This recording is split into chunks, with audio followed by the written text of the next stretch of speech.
to do 3.5 things to win this fight.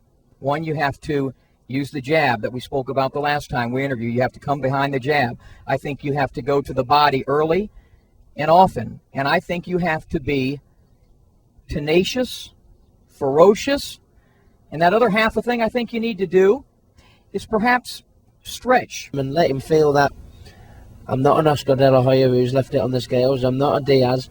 I'm not a Manuel Marquez. I'm a lot bigger, I'm a lot stronger, I'm a lot faster, and I'm a lot more of a handful than them guys. The sooner I can let him know, I think the better I'll make the fight for me. He's not the most difficult fighter to hit, he's not the most agile. You know what, sometimes he can fall off balance and stuff like that. That's what we've been working on, so I've got to be cautious, but I think the key will be to make him miss and make him pay, I think. Manny has always been quite easy to hit, but I hope he's improved on that body and that chin, because he's going to get hit by the biggest man he's ever fought. He's been shaken up several times, and that he's never fought anyone as big as me. I mean, Oscar, yeah, but I mean Diaz, he's a decent fighter. He's generally fought at 130. He's had one fight at 135, and then fought Oscar. And I really think that Freddie and his camp are really going off the Oscar performance. I really do think they are going off that. But everyone I seem to speak to, he shouldn't be fighting me. He should be fighting Godzilla. Everyone thinks since that De La Hoya fight, he's and I don't see it. Everyone thinks since that De La Hoya fight,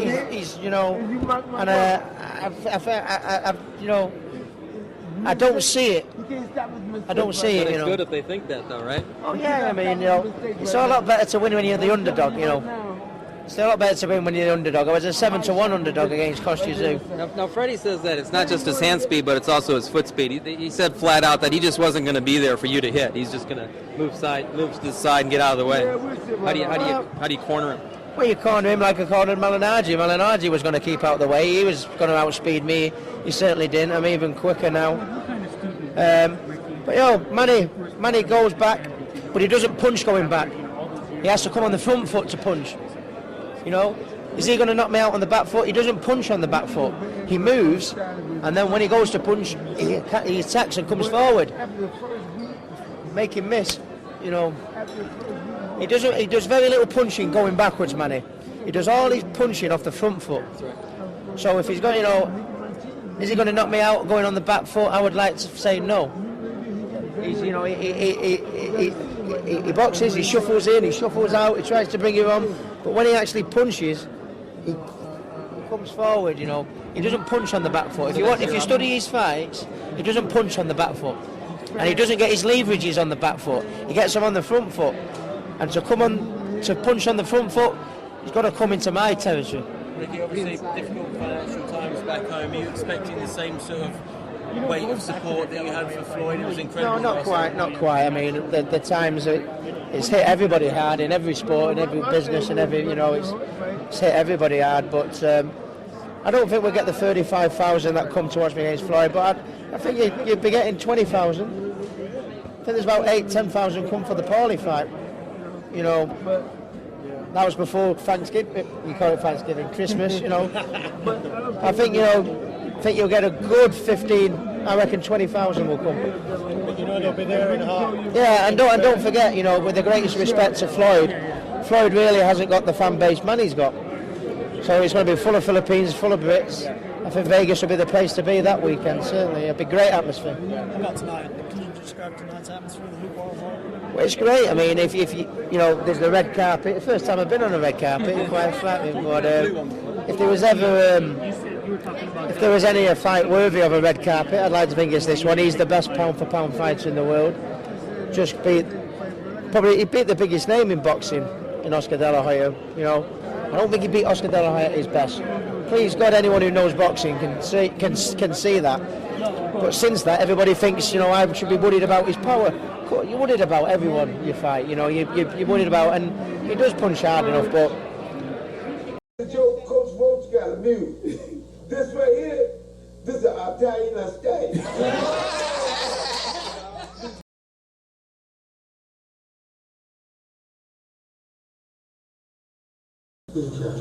Same move every time.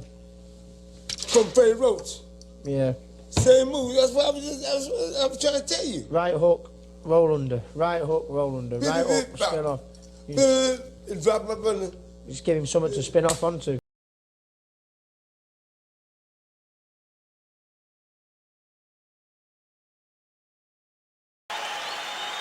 They are warrior kings with armies of fans who follow them to the battle. Now they will be alone in the battle.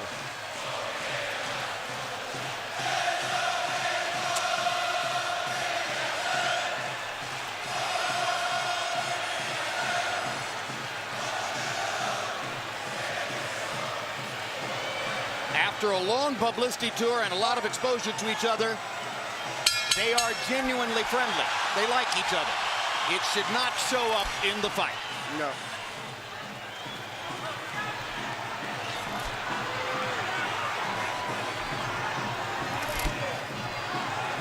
Question one, is round one a boxing match? Or does Hatton want to fight right away? No, what Ricky is doing is what the keys of victory, which we didn't have a chance to show to the others, was for him to create anxiety and pressure on Manny, unlike anybody else has ever did before. But you have to watch Manny, because Manny is still the better puncher between the two, so he still must be a little careful. So Hatton wants to apply pressure, but with care, yes, against Pacquiao's faster hands. Yes. And I think he's doing just that.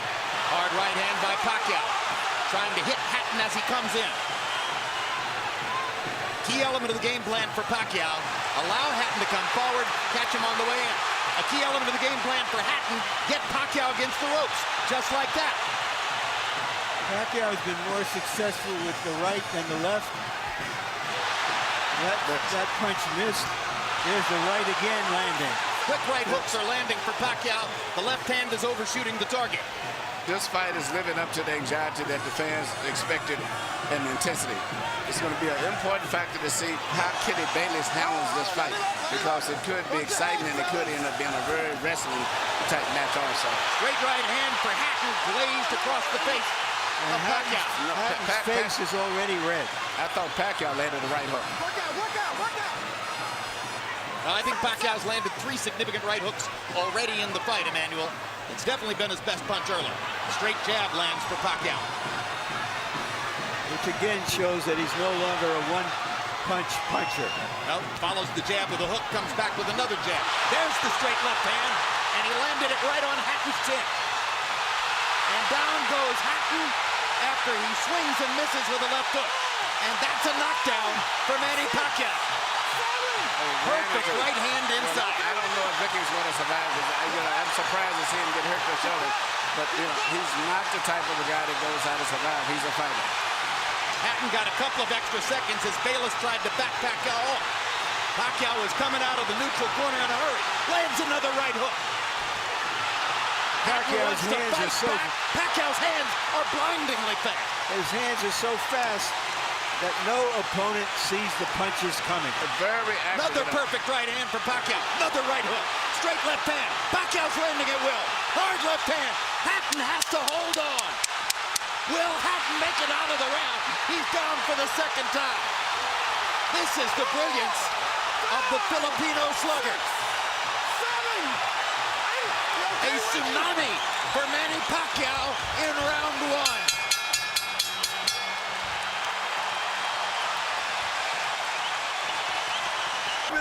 From day one. Here's the first knockdown, Emmanuel. Right hook as he was coming in, never saw it. And what's amazing, to see him land a punch and then slip a punch all at the same time shows unbelievable coordination. The issue has always been timing. Whether Hatton could get to Pacquiao and avoid these kinds of clean punches. CompuBox numbers in round one, utterly devastating to Pacquiao's chances. Pacquiao is 35 out of 62, 31 out of 52 power shots. Hatton only 8 out of 33. It was a Pacquiao storm in the first round. And we have to remember now, although it's a different type of fight, that Pacquiao knocked Marquez down 3 times in the first round. And then Marquez, a counterpuncher, began to solve him. Hatton is not a counterpuncher. Hard left hand by Hatton. Ricky has decided to fight fire with fire. And what he's going to have to do in this case, sure, he just to try to smother this guy and get close. He's trying to punch at a certain distance. Pacquiao is actually just too sharp or accurate a puncher.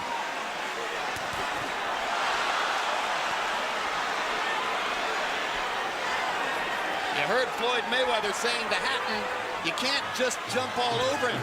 You've got to move your head. You've got to think. You've got to do the things we talked about in training camp.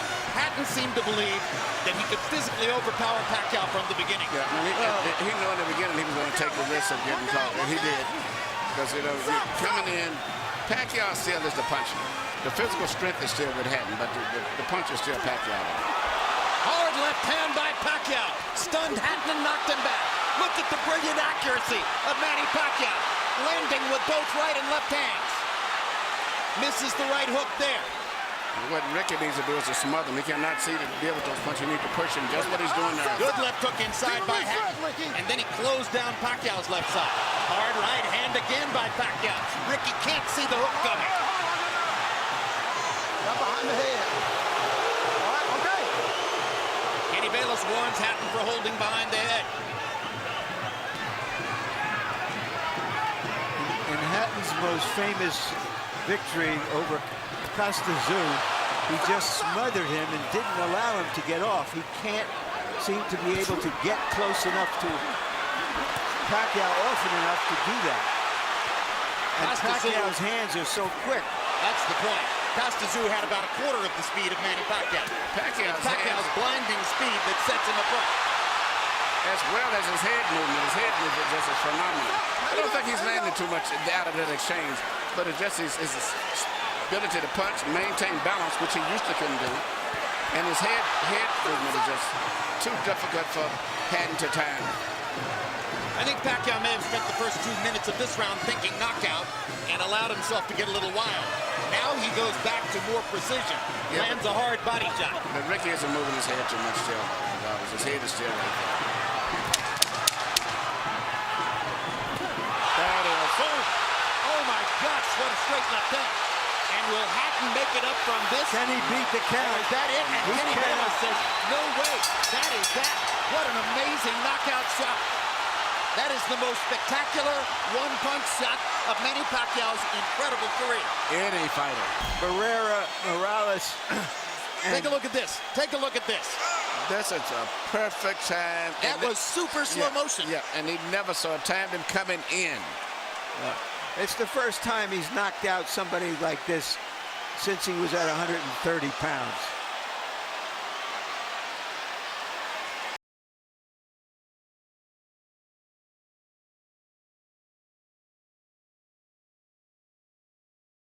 Then we spoke to his dad. He told us Ricky shouldn't have had the fight in the first place.